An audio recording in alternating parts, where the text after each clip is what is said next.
காற்று வந்து உன் குழல் கலைத்தால் கைது செய்வதென ஏற்பாடு.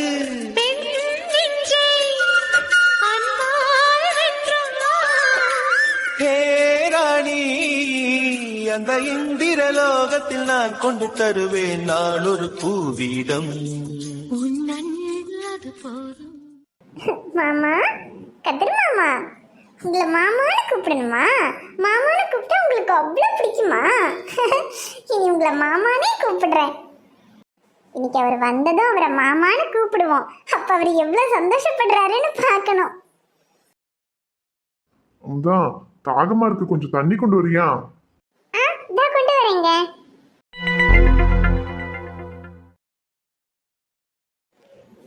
இந்தாங்க மாமா. கூடாமுதா. ஏய் இப்ப என்னன்னு கூப்பிட்ட? ஏய் மாமான்னு தானே கூப்பிட்ட? ஏய் அமுதா, இன்னொரு தடவை கூப்பிட்டேன். ஐயோ மாமா. ஏய் அமுதா, உண்மையாவே நீ மாமான்னு கூப்பிடும்போது அப்படியே ரொம்ப சந்தோஷமா இருக்கு அமுதா. என்னங்க நீங்க, நான் மாமான்னு கூப்பிடுறது உங்களுக்கு அவ்வளவு பிடிச்சிருக்கா? சரி, இனி உங்களை எப்பவுமே மாமான்னு தான் கூப்பிடுவேன், போதுமா? ஏய் நிஜமா அமுதா, கூப்பிடு கூப்பிடு, நீ மாமான்னு கூப்பிடுறது எனக்கு ரொம்ப பிடிச்சிருக்கு. சரிங்க மாமா. ஏய் நிஜமா நல்லா இருக்குடி. சரி சரி போதும் மாமா, நான் தான் இனி மாமான்னு கூப்பிடுறேன்னு சொல்லிட்டேன்ல. சும்மா நீங்க இப்படி அதையே சொல்லிட்டு இருந்தா எனக்கு என்னமோ வெக்கமா இருக்கு. சரி சரி, நான் எதுவும் சொல்லல, ஆனா நீ மாமானே கூப்பிடு, சரியா? சரிங்க மாமா. அப்புறம் தான் உங்ககிட்ட ஒரு முக்கியமான விஷயம் சொல்லணும். அன்னைக்கு நம்ம காய்கறி எல்லாத்தையும் கொண்டு போய் சென்னையில சந்தையில கொடுக்கலான்னு பேசிக்கிட்டோம்ல, அன்னைக்கு கூட டிரைவர் இல்லாம போகல. இந்த தடவை சரி காய்கறி எல்லாம் கொண்டு போய் சென்னையில கொடுக்கலான்னு இருக்கோம். அப்படியே மாமா, நல்ல விஷயம் தானே? ஆமா மாமுதா, ஆனா இந்த தடவையும் போகிறதுக்கு டிரைவர் யாரும் இல்லை, நான் தான் போயாகணும். போனா வர்றதுக்கு 2 நாள் ஆகும். 2 நாள் உன்னை பார்க்காம எப்படி இருக்க போறேன்னு தெரியல அமுதா. மாமா, இந்தாங்க தண்ணி குடிங்க. ஏன் அமுதா?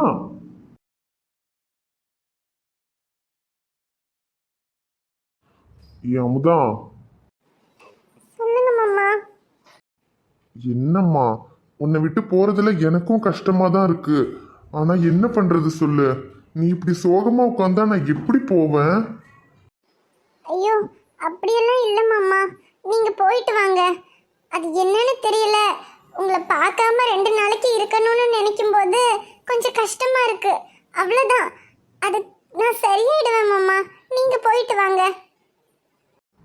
சரியாயிடுவேன்னு உன் வாய்தாம்மா சொல்லுது, ஆனா உன் முகத்தை பார்த்தா நீ எந்த அளவுக்கு வருத்தப்படுறேன்னு தெரியுது. ஆனா இப்போ என்னால போகாமையும் இருக்க முடியாது அமுதா. ஐயோ மாமா, நான் நல்லா தான் சொல்றேன், நீங்க போயிட்டு வாங்க. 2 நாள் தானே, நான் இருந்துக்கிறேன். நீங்க நல்லபடியா போய் காய்கறி எல்லாம் அங்க சந்தையில கொடுத்துட்டு வாங்க மாமா. அது கல்யாணம் ஆன இத்தனை நாள்ல நம்ம 2 பேருமே பிரிஞ்சு இருந்ததே இல்லை. அதனால தான் இப்போ நீங்க 2 நாள் போறீங்கன்னு நினைக்கும் போது கஷ்டமா இருக்கு. அது யாருக்கா இருந்தாலும் இருக்கும்ல மாமா, அதெல்லாம் ஒன்றும் இல்லை. இனி இப்படியெல்லாம் தொழில் விஷயமா எங்கேயாவது போக வேண்டி வரும், அப்பெல்லாம் போய் தானே ஆகணும். இப்பவே நான் இருந்து பழகிக்கிறேன் மாமா, நீங்க போயிட்டு வாங்க. சரிடா அமுதா, நீ இன்னைக்கு தான் என்னை மாமான்னு ஆசையா கூப்பிட்ட. நீ மாமான்னு கூப்பிடுறத இன்னைக்கு ஒரு நாள் முழுசா உட்காந்து ரசிக்க கூட முடியாம போயிடுச்சேடா. ஐயோ மாமா, அதனால என்ன, நீங்க 2 நாள் கழிச்சு வந்ததுக்கு அப்புறம் உங்களை இனி காலம் முழுக்க மாமா மாமானே தான் கூப்பிட்டுக்கிட்டு உங்க கூடயே இருக்க போறேன். அப்புறம் என்ன, போயிட்டு வாங்க மாமா. அப்படி பேசுறி பொண்டாட்டி, நீ இப்படி பேசும்போதுதான் மனசுக்கே கொஞ்சம் ஆறுதலா இருக்கு.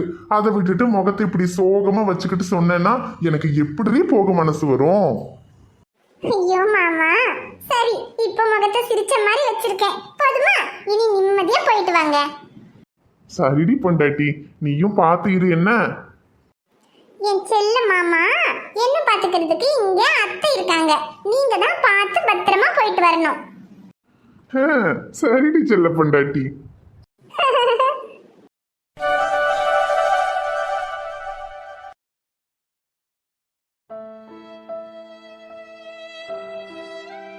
மடி கையிலே மா, என்ன மடி இப்படி வருத்தப்பட்டுட்டு ரூமுக்குள்ளேயே உட்கார்ந்துருக்க?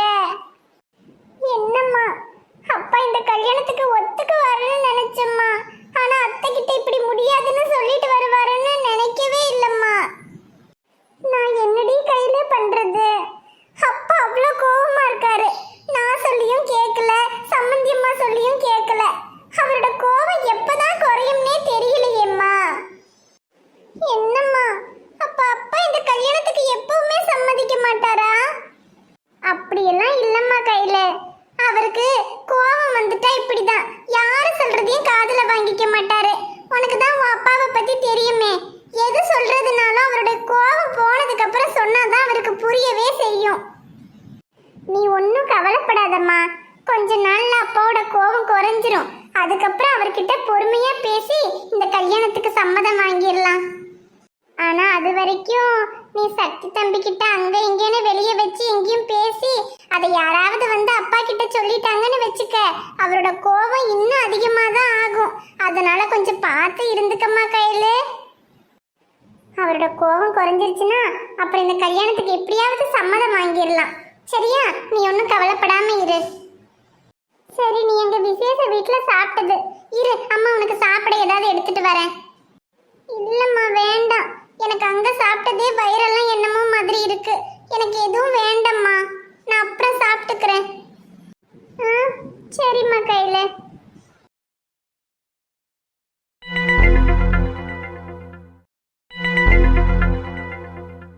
அமுதா என்ன பண்றாளோ தெரியலையே. தூங்கியிருப்பாளா இல்லை நம்மளை பத்தி நினைச்சிட்டு தூங்காம இருக்காளான்னு தெரியல. ச்சே, இந்த லோடு எடுத்துட்டு வர்றதுக்கு ஒரு டிரைவர் மட்டும் கிடைச்சிருந்தா நம்ம வந்திருக்கவே வேண்டாம். இப்போ டிரைவர் இல்லாததுனால நம்ம வர வேண்டியதா போச்சு. கொஞ்ச நேரத்துக்கு முன்னாடி தான் அவளுக்கு ஃபோன் பண்ணி பேசினோம். இருந்தாலும் என்னமோ தெரியல, மனசுக்கு கஷ்டமாவே இருக்கு. கதிர் தம்பி, என்னாச்சு தம்பி, வருத்தமா இருக்கீங்க? ஒன்றும் இல்லை செல்வாண்ண, நீங்க டீ சாப்பிட்டீங்களா? நான் சாப்பிட்டேன் தம்பி. உங்களுக்கு ஒரு டீ வாங்கிட்டு வரட்ட தம்பி? இல்லைண்ண வேண்டாம். என்ன தம்பி, தங்கச்சி நினைச்சு வருத்தமா இருக்கீங்களோ? ஆமா செல்வாண்ண, அமுதாவை விட்டு வந்தது மனசுக்கு என்னமோ கஷ்டமாவே இருக்குண்ண. ஐயோ என்ன பண்றது தம்பி, நம்ம டிரைவருக்கு எங்கெல்லாமோ ஆளு கேட்டு பார்த்துட்டோம். சென்னைக்கு இவ்வளவு தூரங்கவும் யாருமே வரமாட்டேன்னுட்டாங்க. அதனால தானே தம்பி நீங்க வர வேண்டியதா போச்சு. அட ஆமா செல்வாண்ண, நாமளும் போன தடவையே இங்க சென்னைக்கு வர்றதுக்கு ஆள் கிடைக்கல. அடுத்த தடவைக்கு எப்படியாவது ஆளை ரெடி பண்ணி அனுப்பலான்னு நினைச்சோம். ஆனா சென்னைக்கு இங்கவும் யாருமே வரமாட்டேங்கிறாங்க. என்னென்ன பண்றது? தம்பி நீங்க ஒன்றும் கவலைப்படாதீங்க தம்பி. இந்த ஒரு தடவை இப்படி ஆயிப்போச்சு, விட்டுருங்க.